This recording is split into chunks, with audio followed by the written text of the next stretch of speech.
Everyone, good evening to all of you students. आज की class आप लोग के लिए बहुत ही इम्पोर्टेंट होने वाली है।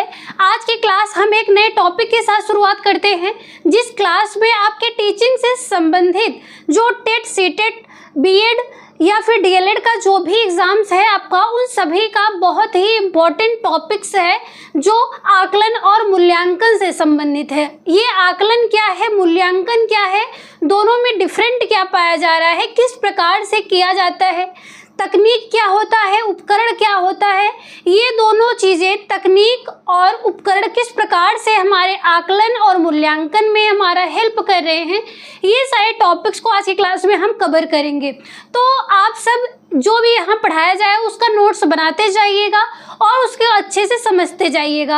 अगर इस क्लास में आप नए हैं तो चैनल को सब्सक्राइब कर दीजिएगा और इस क्लास को अपने फ्रेंड सर्कल में भी शेयर कर दीजिएगा, जिससे कि उनको भी इस टॉपिक को अच्छे से समझने में हेल्प मिल सके। तो चलिए अपनी क्लास की शुरुआत करते हैं। देखिएगा, जो आकलन और मूल्यांकन है, इन दोनों के जो उपकरण और तकनीक किस प्रकार से प्रयोग की जा रही हैं। आकलन है और ये मूल्यांकन, इन दोनों को करने के लिए किस प्रकार के उपकरण और तकनीकी का प्रयोग किया जा रहा है। इंग्लिश में इसी को क्या कहते हैं, tools and techniques of assessment and evaluation. Evaluation मतलब होता है मूल्यांकन, असेसमेंट मीन्स होता है आकलन। ये दोनों टॉपिक्स को पहले समझिएगा। देखिएगा, सबसे पहले आकलन की इंग्लिश होती है असेसमेंट और मूल्यांकन की इंग्लिश होती है इवैल्यूएशन। दोनों में डिफरेंट क्या है, ऐसा समझ में आ रहा है कि आकलन में भी हम ये देख पा रहे हैं कि क्लास में बैठा हुआ स्टूडेंट्स किस प्रकार से पढ़ रहा है, क्या उसे आ रहा है, क्या नहीं आ रहा है, समझ रहे हैं आप इस बात को। मूल्यांकन में भी आपको यही समझ में आ रहा होगा कि दोनों वर्ड सिमिलर हैं, लेकिन यहाँ पे दोनों वर्ड में डिफरेंट पाया जा रहा है। जब कोई टीचर क्लासरूम में खड़ा होकर के स्टूडेंट्स को टीच कर रहा है, पढ़ा रहा है, तो वहाँ क्या देखने को मिलता है कि जब कोई टीचर क्लास में स्टूडेंट से क्लास पढ़ाते समय कोई क्वेश्चंस पुटअप करता है कि बच्चे को जो पढ़ा रहा है टॉपिक, उस टॉपिक को तुरंत पढ़ाने के बाद पूछता है कि आप लोग को ये टॉपिक समझ में आया या फिर नहीं आया, तो यहाँ पे जो ये प्रक्रिया चल रही है वो आकलन की प्रक्रिया होती है। इसे इंग्लिश में फॉर्मेटिव असेसमेंट कहा जाता है, निर्माणात्मक या रचनात्मक आकलन कहा जाता है। इसका मतलब होता है कि जो टीचर है वो ये देखना चाहता है कि जो हमने पढ़ाया वो बच्चे को समझ में आया या फिर नहीं आया। अगर ना आया हो तो बच्चे को जो टॉपिक नहीं समझ में आया है उसमें किस प्रकार से वो फिर से सुधार कर सकता है। लेकिन वहीं पे ये देखा जाता है कि अगर बच्चे को क्लास के टाइमिंग में ये सारी चीज़ें ना पढ़ाई जाएं, पूछ करके, या फिर डायरेक्ट सिर्फ और सिर्फ उन्हें सिलेबस के अकॉर्डिंग पढ़ाया जाए और एक भी बार उनका आकलन ना किया जाए कि बच्चे को समझ में आया या फिर नहीं आया, उनसे कोई भी क्वेश्चंस नहीं पूछा जा रहा हो, और पूरा सेशन कंप्लीट होने के बाद लास्ट में या फिर मंथली 6 मंथ पे, मतलब हाफ ईयरली या फिर ईयरली पे जा करके ये पता किया जाए कि बच्चे ने कितना नंबर प्राप्त किया, कितना ग्रेड प्राप्त किया। यानी कि वर्ष के अंत में अगर हम ये चीज़ें देख रहे हैं तो वो क्या होता है, मूल्यांकन होता है। आकलन जो है वो फॉर्मेटिव असेसमेंट होता है और मूल्यांकन जो है वो समेटिव असेसमेंट होता है। दोनों में डिफरेंट यही है कि जो आकलन है ये क्लास चलते समय जब अध्यापक बच्चे से कोई क्वेश्चंस पूछता है और उसका उत्तर प्राप्त करता है, वो उत्तर गलत हो या फिर सही हो, उसे सुधारने का प्रयत्न करता है, तब वह आकलन होता है। उसे निर्माणात्मक या रचनात्मक आकलन कहा जाता है। वहीं पे जो मूल्यांकन है ये पूरे सेशन कंप्लीट होने के बाद, पूरा सिलेबस कवर करने के बाद टीचर जो है कोई परीक्षा ले रहा है या फिर विभिन्न प्रकार के प्रश्न बना रहा है, प्रश्नों के माध्यम से, मौखिक विधि से, निबंध के आधार पर किसी भी प्रकार से अगर बच्चे का टेस्ट ले रहा, परीक्षा ले रहा है और ये जान रहा है कि बच्चे को समझ में आया या फिर नहीं आया, तो यहाँ पे सुधार के लिए कोई समय नहीं रहता है, बल्कि वो पूरा सेशन बच्चे का खत्म हो जाता है और इस समय सुधार करने का कोई अवसर नहीं प्राप्त होता है। तो दोनों में डिफरेंट तो आपने समझा, और ये भी आपको समझ में आया होगा कि दोनों में बेटर कौन सा है, आकलन बढ़िया है या फिर मूल्यांकन बढ़िया है। तो एक बच्चे के टीचिंग करने के लिए, बच्चे को पढ़ाने के लिए ये अच्छा होता है कि आकलन किया जाए क्लासरूम में बच्चे का, कि बच्चे ने क्या समझा और क्या नहीं समझा। जहाँ तक मैं समझ पा रही हूँ आप लोग इस टॉपिक्स को अच्छे से समझ पाए होंगे। अब ये देखिएगा, ये जो मूल्यांकन है, आकलन तो आपने देखा कि क्लास चलते समय किसी भी प्रकार से जो टीचर है वो क्वेश्चंस का आंसर प्राप्त कर ले रहा है, लेकिन ये मूल्यांकन जब करता है ना, तो इसके लिए तकनीक और उपकरण की आवश्यकता होती है कि वो हाफ ईयरली या फिर मतलब कि लास्ट में पूरा ईयर क्लास जो है सिलेबस कंप्लीट होने के बाद लास्ट में जब एग्ज़ाम ले रहा है तो किस प्रकार की तकनीकी का प्रयोग करता है और उन तकनीकों में कौन से उपकरण का प्रयोग करता है। जैसे नॉर्मल एग्जाम्पल समझिएगा कि तकनीक और उपकरण में क्या डिफरेंट पाया जा रहा है। ये देखिएगा, जैसे आप कोई खाद्य पदार्थ, कोई भी व्यंजन बनाना चाहते हैं तो आप जो है व्यंजन का जो तकनीक है कि आप उसे तलने की गहरी विधि का प्रयोग कर रहे हैं, तलने की उथली विधि का प्रयोग कर रहे हैं, ब्लांचिंग कर रहे हैं या फिर उबालना चाहते हैं, ये सारी चीज़ें, ये जो मेथड है ये आपको भोजन बनाने की एक तकनीक है। लेकिन इस तकनीक में आप किस प्रकार के बर्तनों का, सामग्रियों का प्रयोग करके खाद्य पदार्थ को पका पा रहे हैं, वो आपका उपकरण होता है। ये समझ में आया आपको कि तकनीक और उपकरण में क्या डिफरेंट है। यानी कि जो विधि का, जो तकनीकी प्रयोग कर रहे हैं आप किसी कार्य को करने के लिए, उस तकनीकी में किस प्रकार के छोटे छोटे उपकरणों का सहयोग ले करके आप उस कार्य को पूरा कर रहे हैं, वो आपका उपकरण हो जाता है। समझ में आया अच्छे से। अब देखिएगा कि तकनीकी कौन कौन से हैं, उपकरण कौन कौन से हैं। देखिएगा, टेक्निक सबसे पहले हम पढ़ेंगे तकनीक। इस तकनीक में आप जो है observation, assignment, project, interview, debate या टेस्ट या एग्जामिनेशंस, इस प्रकार की तकनीकी का प्रयोग आप बच्चे के मूल्यांकन के लिए कर सकते हैं। ऑब्जर्वेशन का मतलब होता है अवलोकन, यानी कि आपने बच्चे को पूरे ईयर में, पूरे साल में आपने बच्चे को किस प्रकार से देखा है कि बच्चे का गुण कैसा है, व्यवहार कैसा है, पढ़ने में कैसा है, ये सारी चीज़ें आप जो बच्चे का अवलोकन करते हैं। असाइनमेंट दत्त कार्य किया जाता है कि आप जो है बच्चे को एक टॉपिक देते हैं, बच्चा उस टॉपिक के बारे में क्या समझ पाया, क्या नहीं समझ पाया, वो अपने हिसाब से अपनी लैंग्वेज में उस टॉपिक को लिख के ले आता है। इसके बाद प्रोजेक्ट होता है, जहाँ भी ढेर सारे बच्चे एक साथ मिल करके कोई प्रोजेक्ट कार्य को पूरा कर रहे हैं किसी टॉपिक पे। इसके बाद इंटरव्यू होता है। इंटरव्यू की हिंदी होती है साक्षात्कार, यानी कि एक इंटरव्यू लेने वाला व्यक्ति होता है, टीचर होता है, वो अपने बच्चे से सामने से क्वेश्चंस आमने सामने बैठ करके पूछता है, वो क्या होता है, इंटरव्यू होता है। डिबेट मतलब वाद विवाद होता है कि जहाँ पे किसी टॉपिक्स को रखा जाए और उस पर डिस्कस करने के लिए बच्चों से कहा जाता है, तो वहाँ पे डिबेट होता है। फिर टेस्ट या एग्जामिनेशन होता है, ये परीक्षा, यानी कि ये परीक्षा जो है, अभी आपको परीक्षा के बारे में डिटेल्स में बताया जाएगा कि ये परीक्षा आपकी कितने प्रकार की हो सकती है। तो ये जो तकनीकियाँ हैं, इन तकनीकों को पूरा करने के लिए आपको कुछ उपकरण और टूल्स की आवश्यकता होती है।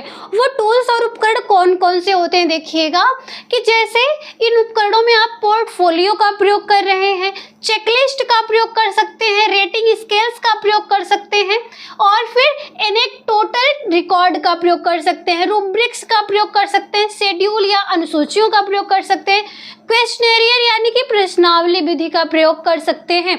तो ये आपका जो ये बताया गया, ये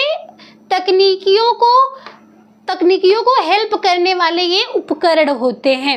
इसको देखिएगा कि ये चीज़ें किस प्रकार से की जाएंगी, ये चीज़ें हैं क्या, पोर्टफोलियो क्या है, चेकलिस्ट क्या है, रेटिंग स्केल किस प्रकार से बनाया जाएगा, ये टूल्स देखिएगा किस प्रकार से वर्क कर रहा है।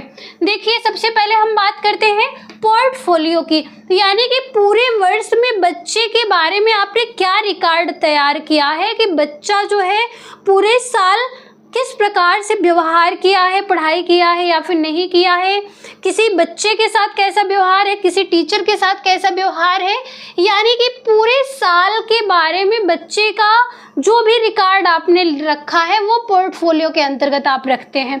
इसके बाद है चेकलिस्ट। चेकलिस्ट का मतलब होता है कि बच्चे के बारे में ढेर सारे ऐसे गुण लिखे गए होंगे, उसके बाद जैसे नॉर्मल समझिए कि कोई तालिका बना दी गई हो और उसमें लिख दिया गया हो, ये ढेर प्रकार से इसमें लिख दिया गया हो कि बच्चे का व्यवहार कैसा था, वो टीचरों के साथ कैसे रहता था, यूनिफॉर्म में आता था या फिर नहीं आता था, ये सारी चीज़ें आप एक लाइन में लिख देते हैं।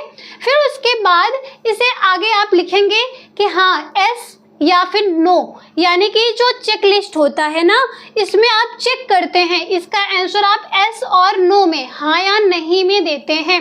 ये टॉपिक्स जो है चेक लिस्ट ये होता है। इसके बाद रेटिंग स्केल का मतलब होता है कि बच्चे का व्यवहार कैसा है, ज्ञान कैसा, आवृत्ति क्या है, आप एक रेटिंग स्केल बना लेते हैं। स्केल के माध्यम से आप समझाते हैं, जैसे आपने ग्राफ पेपर देखा होगा उस प्रकार से रेटिंग स्केल बच्चे के लिए तैयार किया जाता है। फिर होता है एनेक्डोटल रिकॉर्ड जो होता है, इसमें क्या किया जाता है कि बच्चे के बारे में किसी एक घटना को लिख लेना, यानी कि बच्चा कितना भी मतलब कि अच्छा ना रहा हो पूरे ईयर में, लेकिन उस बच्चे के बारे में आप कोई एक ऐसा पॉइंट पकड़ के लेके आते हैं कि बच्चे कैसा भी रहा हो, लेकिन इस मौके पे बच्चे ने किस प्रकार का प्रदर्शन किया, पूरे वर्ष में किसी एक वर्ग को लेकर के आप उसे विशिष्ट बना रहे हैं, कोई विशेषता दे रहे हैं किसी एक चीज़ को। जब आप लिख लेते हैं कि बच्चा पूरा साल कैसा भी रहा हो, कितना भी कमज़ोर रहा हो, लेकिन यहाँ उसकी अच्छाइयाँ देखी गई, या फिर बच्चा पढ़ने में कितना भी अच्छा रहा हो लेकिन इस मौके पर उसने ये बड़ी गलती कर दी है। तो इस प्रकार से एनेक्डोटल रिकॉर्ड में किसी एक घटना को लिख लिया जाता है, चाहे वो घटना अच्छी भी हो सकती है या बुरी भी हो सकती है। तो इसके बारे में अगर कुछ लिखा जा रहा है तो वो एनेक्डोटल रिकॉर्ड होता है। इसके बाद रूब्रिक्स होता है। रूब्रिक्स जो होता है वो सब्जेक्ट के अनुसार ग्रेड दिया जाता है। आप सबका जो मार्कशीट बनता होगा, बच्चों की मार्कशीट बनाई जाती होगी, तो उसमें दिया जाता है कि इतने मार्क्स से इतने मार्क्स के बीच में नंबर पाने वाले बच्चे को ए ग्रेड है, बी ग्रेड है, सी ग्रेड है। तो ये सब्जेक्ट वाइज बच्चे को ग्रेड दिया जाता है। तो इस प्रकार से उनका मूल्यांकन किया जाएगा। इसके बाद है शेड्यूल या अनुसूचियां। इसका मतलब होता है कि मौखिक प्रश्नों की तालिका, बच्चों को कुछ मौखिक प्रश्नों की तालिका दे दी गई है और उस प्रश्नों के उत्तर बच्चे से प्राप्त किए जा रहे हैं। तो इस प्रकार से अनुसूचियां तैयार की जाती हैं।